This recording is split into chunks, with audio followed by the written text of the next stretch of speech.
নমস্কাৰ মই পল্লৱ কলিতা আমাৰ এডুকেশ্যন চেনেল ইউনিক সায়েন্স টিউটৰিয়েললৈ তোমালোকক সকলোকে স্বাগতম জনাইছো আজি মই high secondary first year structure of atom পাৰ্টটো ডিসকাশন কৰিছো আৰু আজি মোৰ টপিকটো হৈছে numerical problems of Heisenberg uncertainty principle so Heisenberg uncertainty principles আমি পঢ়িছিলো আনসাৰ্টেনিটি প্ৰিন্সিপলে কৈছিলে it is impossible to measure simultaneously but the position and momentum of microscopic particle with absolute accuracy. So that means Heisenberg e koisile kichuman microscopic particle say electrons or toma ki hoy exact position ba momentum eke homoite measure koibo nore boli koisile. So mathematical eta equation disile del x into del p greater than equal to s by 4 pi, but del x uncertainty in position and del p uncertainty in velocity. So আমি এই equation to use করি কিছুমান problem কৰো. So first problem to আমি চাও, a gold ball has a mass of 40 gram. At a gold ball আছে, the mass is 40 gram. This gold ball is a macroscopic particles. A macroscopic particles so কাৰণে Heisenberg uncertainty principle significance নহয়. A gold ball has a mass of 40 gram and a speed of 45 meter per second. A gold ball to 40 gram mass or speed of কি আছে 40 meter per second speed of কি আছে move হৈ আছে. If the speed can be measured with accuracy of 2%, calculate the uncertainty in position. কি কৰিব লাগে uncertainty in position. That means কি determine কৰিব লাগে, we can tell x determine কৰিব লাগে. So ইয়াত কোৱেশ্যনটো দিয়া আছে mass দিয়া আছে, so m is equal to দিয়া আছে 40 gram, আমি 1 kg লে কনভার্ট কৰিলে 40 into 10 to the minus 3 kg. So again dia ase speed dia ase velocity dia ase 45 meter per second. Kintu yat ki ase the speed can be measured to the accuracy of 2%. Accuracy of kiman dia ase 2%. That means the accuracy ase of 2% is speed 2, then we can say the speed is ki ase uncertain. So therefore uncertainty in velocity, it is uncertainty of velocity is equal to del v is equal to হৈ গল তোমাৰ কিমান আছে speed 40 metre per second কিন্তু 2% কি আছে accuracy আছে যদি 2% accuracy you can say so 45 into 2 by 100 meter per second. So ইয়াৰ পৰা আমরা কি হল uncertainty in velocity, so we can say 0.9 meter per second.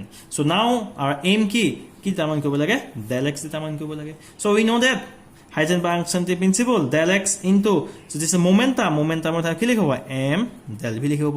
So we can write m del v is greater than equal to কি হ'ব s by 4 5. আমাৰ যেটা problem কোৱা হয় ইয়াত কি হয় ইকুৱেলছ ইনটু দিয়া হয়, তো del x is equal to s by 4 5 m কি হৈ গল del v. So s ৰ ঠাইত আমি লিখি দিছে s the Planck's constant, year value হৈ গল 6.626 into 10 to the minus 34 kg meter square per second inverse. So x4 pi is equal to 3.14. The mass of the ball kiman ase 40 into 10 to the minus 3 kg. 40 into 10 to the minus 3 kg into del v uncertainty velocity kiman ase 0.9 meter per second. So we can calculate it. আমি যেখানে calculate কৰো, calculate কৰা value হৈ গল 1.46 into 10 to the minus 33 meter. So del x of value কিমান পালো যেহেতু the uncertainty in position কিমান আছে 1.46 into 10 to the minus 33 meter. That means আমি গম পালো their uncertainty is position is কি আছে very less.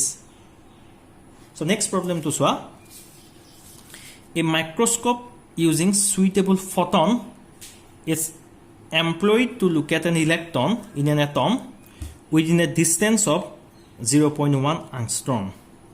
What is the uncertainty involved in measurement of velocity? So আমাৰ কি কৈছে uncertainty of velocity determine কৰিব লাগে. So দিয়া আছে কি আমাৰ এটা electrons আছে, so electron to কি আছে a microscope using suitable photon is employed to look at an electron in an atom within a distance 1 angstrom. Suppose এটা distance আছে, suppose 1 angstrom at a distance আছে, so 0.1 angstrom at a distance আছে, এই distance of ভিতৰতে electron to কি হৈছে located হৈ আছে. This electron to কি হয় এটা exact position নাই, যদি exact position নাই, so uncertainty position is equal to কিমান হ'ব del x হ'ব. So del x is equal to value to কিমান যাব তোমাৰ 0.1 angstrom হৈ যাব. So আমাৰ aim কি, আমাৰ aim উলিয়াব দিছে uncertainty in velocity. So del v ulia bol dise. So okay, so we know that del x into del p greater than equal to h by 4 pi. For problem or আমি ইয়াত কি লিখিব equal লিখিব পাৰো del x into del p is equal to h by 4 pi. So now so del x so that আমি কি লিখিব into m del p লিখিব পাৰো is equal to h by 4 pi. So again so del x is equal to আমি লিখিব পাৰো h by 4 pi m del v লিখিব পাৰো.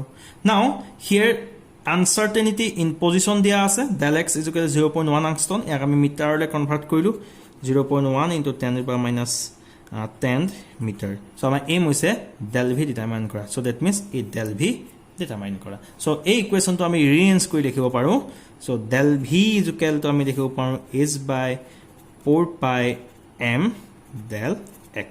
So আমি ভ্যালু খিনি যদি বহাই দিও as আমি ভ্যালু খিনি বহাই দিও so s or value to we know that so del v is equal to h by 4 pi m del x. So s is Planck's constant, we know that 6.626 into 10 to the power minus 34 kg meter square per second inverse.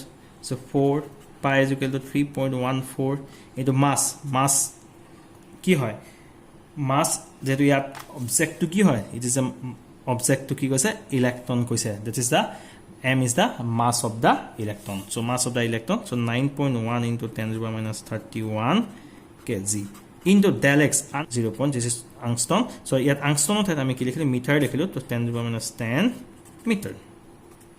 So আমি গুটেই খিনি calculate কৰিছো calculate কৰি আমাৰ answer পাই গলো uncertainty velocity পাই গলো 5.79 into 10 to the power 6 meter per second.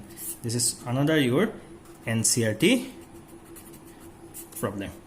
So this is a very important problem. কিবা যদি বুজি পোৱা নাই আমাৰ কমেন্ট বক্সত কমেন্ট কৰিবা. So আমাৰ চেণ্টাৰটো চাই কাৰণে তোমালোকক অশেষ ধন্যবাদ থাকিল. আমাৰ চেণ্টাৰটো যিমান পাৰে শেয়াৰ কৰিবা সাবস্ক্ৰাইব কৰিবা ধন্যবাদ.